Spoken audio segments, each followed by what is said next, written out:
guys, welcome back to my channel. My name is Jessica. So good to have you here. If you're new, welcome. I make content for growing families. How about that? That's all happened in the last year or two. So we're just kind of adapting as you guys come to watch my videos.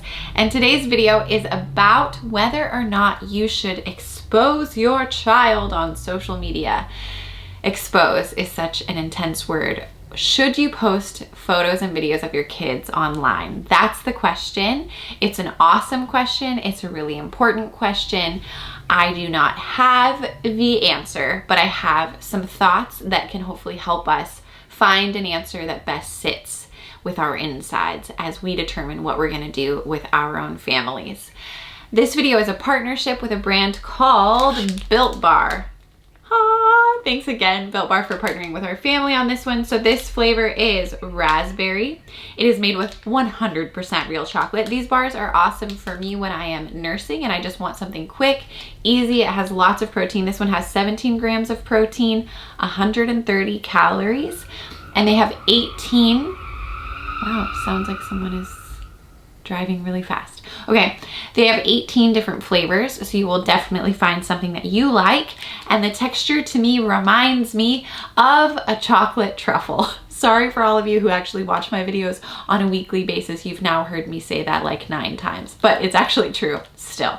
So Built Bar, if you want 20% off your order, use my link below. The discount will be applied to you at checkout, and they're great, and we just think you'll like them so much. So thank you for that. Okay, ready? Let's begin this conversation. As I said, this topic's very, very important. And if you're looking for a really black or white answer, I just don't think you're gonna find it. Though you may come to a place where you just decide inside of you that you feel really strongly one way or the other.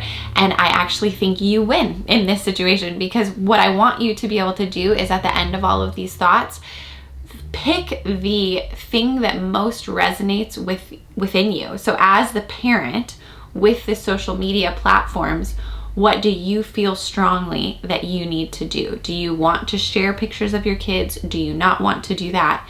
Let's talk about why you may want to go one way or the other. So when it comes to parenting, one of your primary roles is going to be protector of your child. And that's why I think this social media conversation is such a big deal, is because it comes down to what is most protective when it comes to your child being online, what helps them. And what we're not going to be talking about today is whether or not you should allow your kids to have social media. As they get older, that is a really big conversation, and I am sort of forming opinions on it now, even though my kids are too young to have social media. And I think, just so you know, I think I'm leaning towards not letting them have social media until they're old, till they're grandparents. No, I want to protect them from that for as long as possible, but that's a different video. Should you post photos or videos of your kids on your own social media platforms? And as I said, it's the protection issue. So one of the reasons why somebody wouldn't want to do that is because it exposes your children to dangerous people, to creepy people, to people who might steal the photos and create fake online identities where they pretend your children are their children. There are people who take it to an even greater evil, where they would maybe look to kidnap your child or harm your child in some capacity. Last year, my Instagram account was hacked. It was someone wrote me an email pretending to be a brand that I would want to work with, like a legit brand. And they sent me a link that looked like Instagram. So I go to log into Instagram. I knew immediately what happened. By the way, if anything like this ever happens to you, please do not do it. But as soon as the Instagram thing popped up and had me log in, and I logged in, the people stole my information because it was a fake Instagram login screen. And so then immediately I got a message that said my Instagram had been hacked. If I wanted to get it back, I needed to pay, how much? $300? Yeah. $300 through Bitcoin.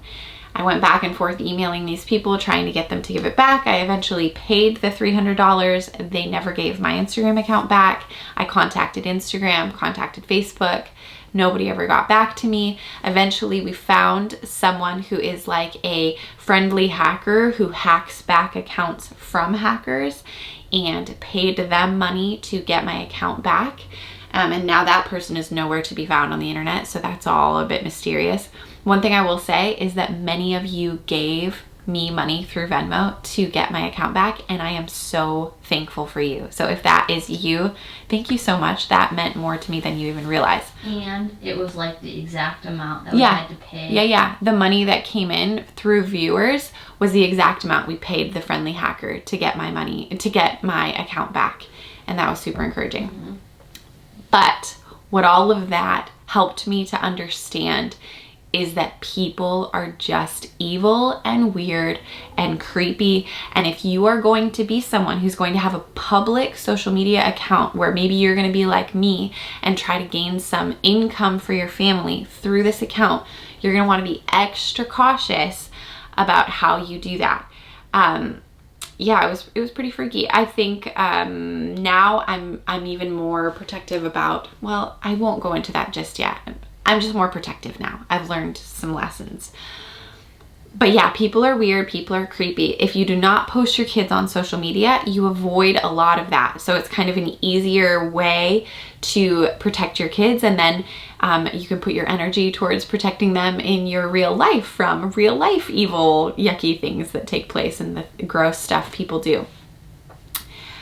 That would be, is there another reason why you wouldn't? Oh, I guess another reason why you wouldn't want to post your kids on social media is that your kid deserves some privacy to walk through their own life and their own processes. And if you are taking what they're going through and sharing it publicly to whoever your people are, whether it's your Facebook account and there's not that many people in there, or maybe it's an Instagram account or a TikTok account or something that has a lot of viewers on it, then you're taking this private experience that they're trying to navigate, which as a kid is already vulnerable and hard, and now you've welcomed all of these people into it, and it wasn't theirs to be a part of. In my experience, that applies more to older kids than younger kids.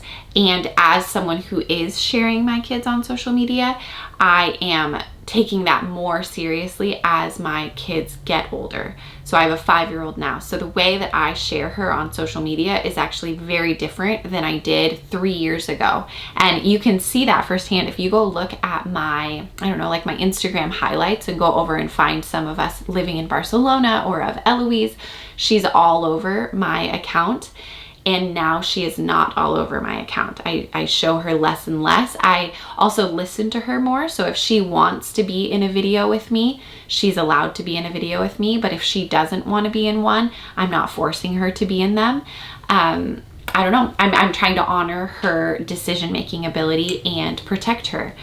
As she tell me. Actually, I feel like more times than not, she wants to be in videos and you don't want her. That's true. More than she would not want to be in a video. That's true. That's a good point. Yeah. It's also maybe a bit unique to the kid that you have. Some kids are going to want to do it with you. We also try to explain to Eloise, she gets it. She's almost 6, that this is a way that mommy and daddy work. This is how we get income. This is our job. So we make videos for people.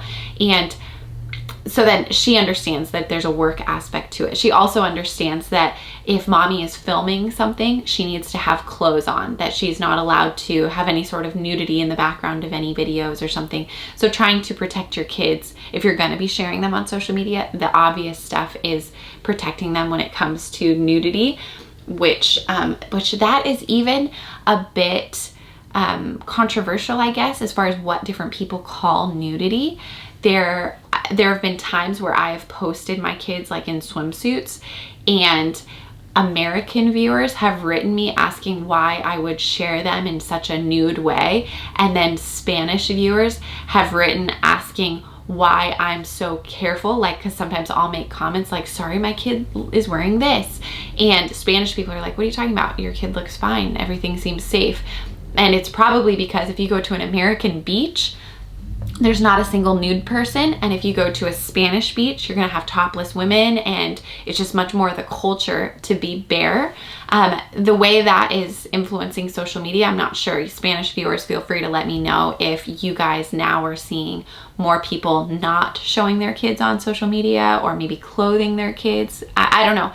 I don't want to speak for Spanish viewers, but in my experience as someone receiving the messages, the American viewers tend to be the ones who are like, oh, what are you doing sharing your kid like that? Do you even know that, Bear? Remember that video? Mm-hmm. If you guys aren't following, there's a really, really funny girl who's making videos about trolls. It's, I think, The Daily Tay is her name. Mm-hmm. And she has one like that, and she talks, anyway, you should just follow her. She's really funny. Yeah, so some of it's going to be cultural. Your job as a parent overall is to protect your kid. I think for me, I'll talk about my experience, and then you can take what you like or reject it all, whatever you want. I have a 5-year-old, a 1-year-old, and a 4-month-old. I'm much more free to post the 4-month-old and the 1-year-old than I do my 5-year-old. I saw a person that I follow, she stopped sharing her daughter after she turned 5 years of age, just to give her daughter privacy from 5 on. I thought that was a pretty cool idea. So once Eloise turned 5, I didn't stop sharing her, but I made the conscious choice to share her less, because I want her to, I don't know, I want her to have freedom to be a kid away from a camera watching.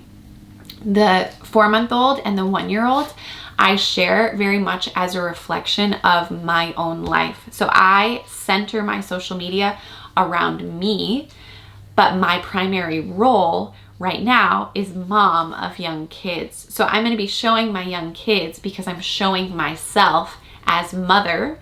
And in doing that, I choose to include the kids in there. And it's much easier to show the 4-month-old and the 1-year-old because they are all consuming, often on my chest or crawling on me in some way. And so they get more of the limelight on my social media. As they get older, I will likely pivot again and not show them as much, but show more elements of just myself and who I am.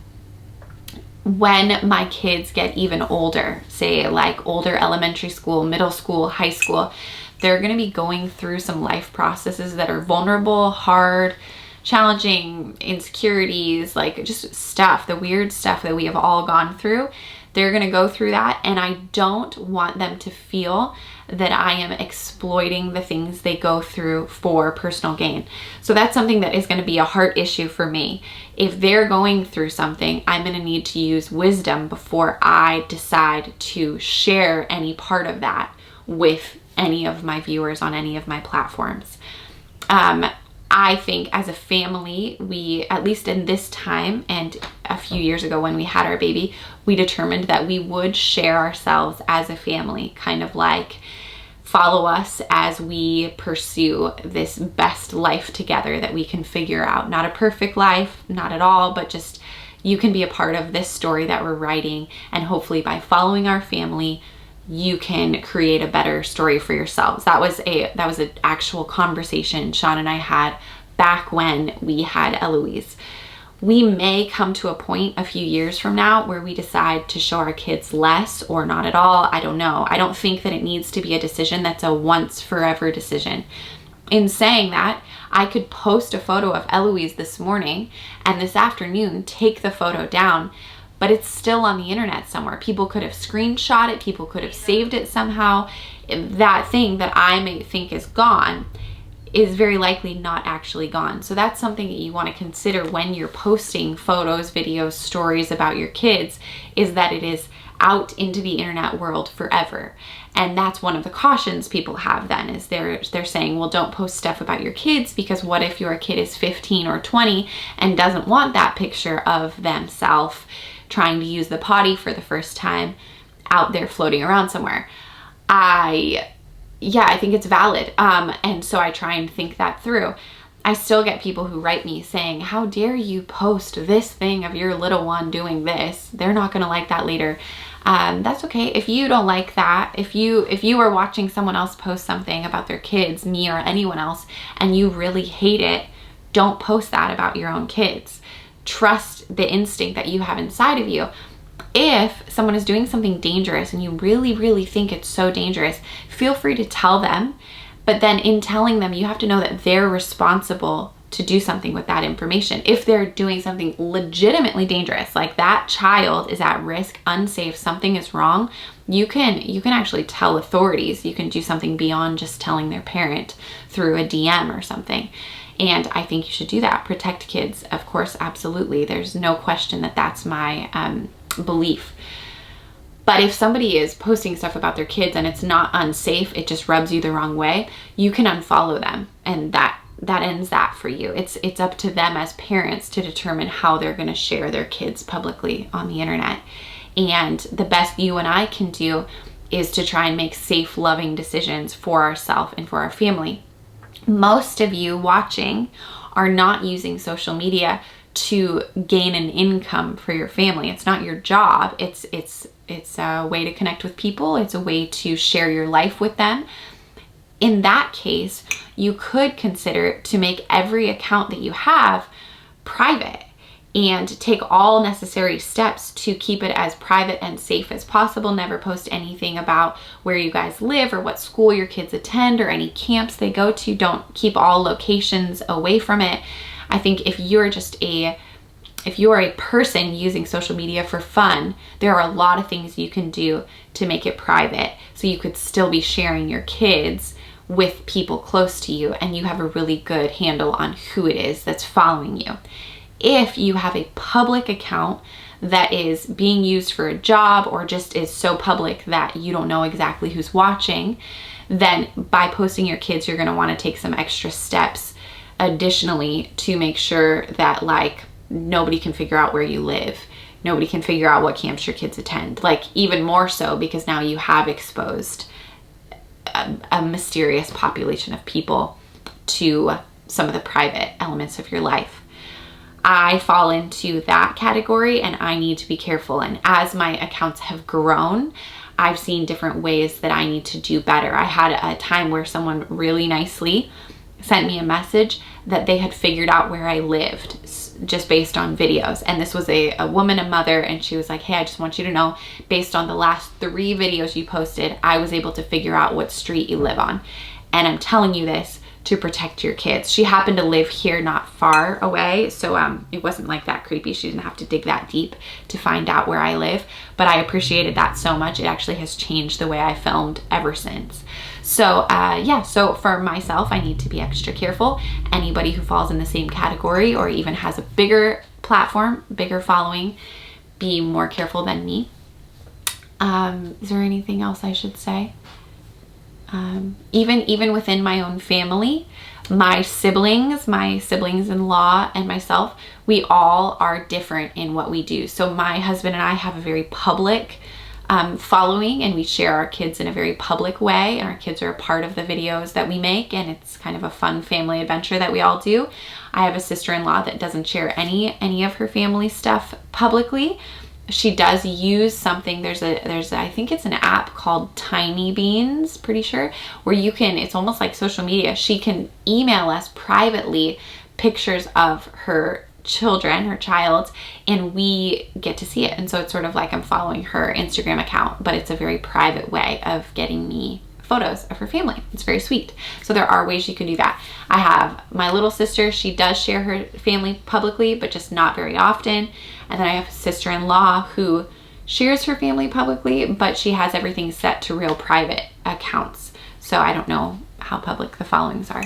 Anyway, we all do it different, and we all totally respect each other's decisions and celebrate the decisions that one another is making, because I think we all have the same idea going, that you've got to do what sits best for you and your family and feels the most protective and loving thing, and in line with what your family is kind of called to do. That sounds like really lofty and divine, but I more just mean like for Sean and I, we have purposed together that we want to do things on social media that impacts people in a positive way, and our family life falls into that.